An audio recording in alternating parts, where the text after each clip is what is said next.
Cordial saludo, estudiantes, bienvenidos a la clase de Administración Financiera. Para la semana número 5, Técnico en Contabilidad y Finanzas, instructor Freddy Camilo Antonio Murcia. El tema de la semana, tributos empresariales. Teniendo en cuenta que cuando se decide crear una empresa, hay varios elementos que se deben tener en cuenta. Dentro de ellos, el estudio de mercado, las proyecciones de las ventas, las proyecciones de los costos y, por supuesto, las cargas tributarias.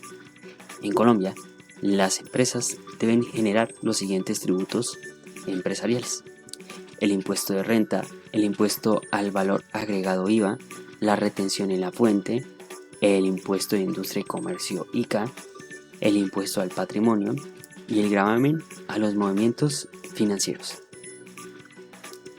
Teniendo en cuenta el impuesto de renta, este es un impuesto anual, el cual grava las utilidades o ganancias que genera la empresa del 1 de enero al 31 de diciembre de cada año. Cada año es modificada la tarifa del impuesto.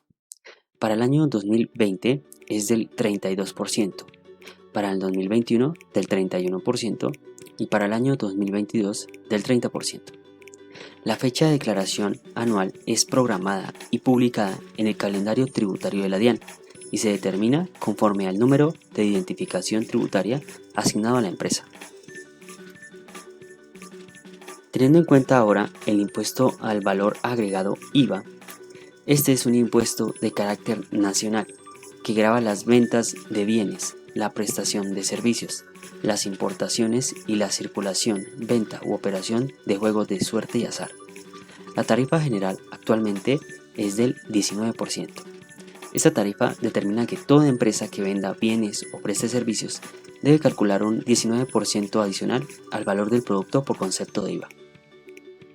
Toda empresa responsable de declarar IVA tiene 2 periodos para poder pagar, lo que establece el artículo 600 del Estatuto Tributario, de manera bimestral y otra de manera cuatrimestral.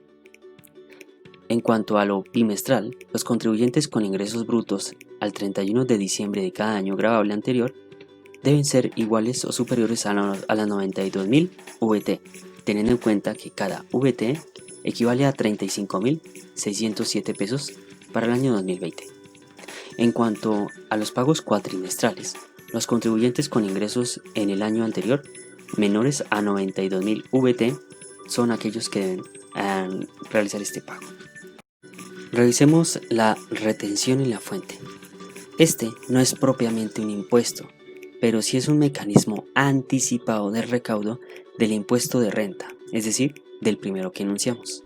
Las retenciones se manejan en 2 vías, activas y pasivas. Las activas, toda persona jurídica, cada vez que cancela, está obligado a efectuar la retención en la fuente al beneficiario.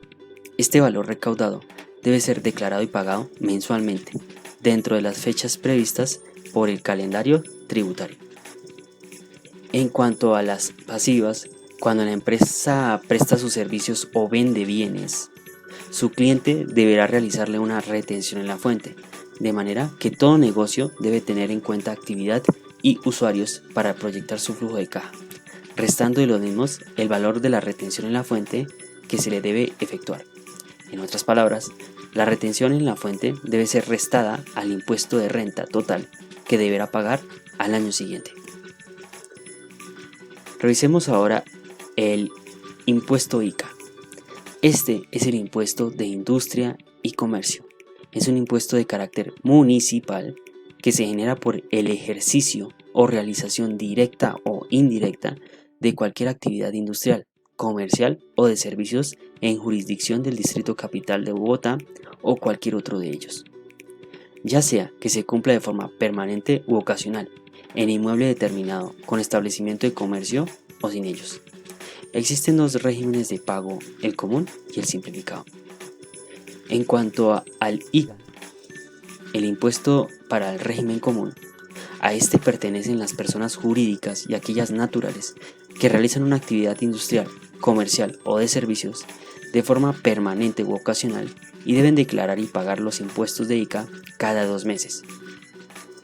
Si se es de régimen simplificado, a este régimen pertenecen las personas que cumplen con las siguientes características: que al año anterior o el año en curso debe tener ingresos brutos totales provenientes de su actividad inferiores a 3.500 VT.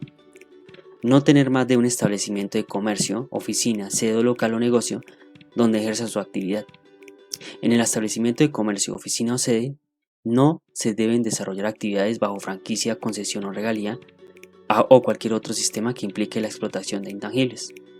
No ser un usuario aduanero, no celebrar en el año inmediatamente anterior contratos de venta superiores a 3.500 VT.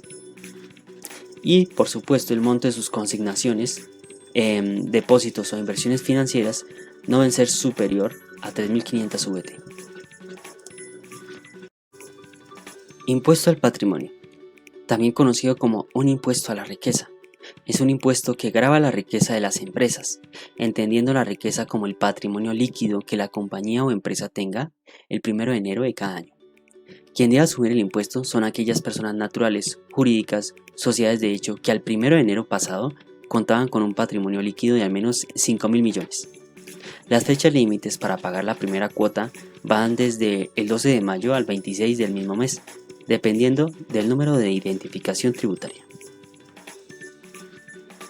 Por último, revisemos el gravamen a los movimientos financieros, GMF. Este impuesto se conoce como el 4 por mil, monto de la transacción multiplicada por el 0.04, que cobran las entidades financieras por las transacciones financieras que se hacen en cuentas de ahorro y corriente. El GMF fue creado con el fin de cubrir la crisis habida y por haber en el país. El recaudo del impuesto lo hacen las entidades bancarias, pero luego deben ser enviados a las cargas del gobierno. Teniendo en cuenta esta información, se deja la actividad de la semana y la actividad de la clase. Muchas gracias.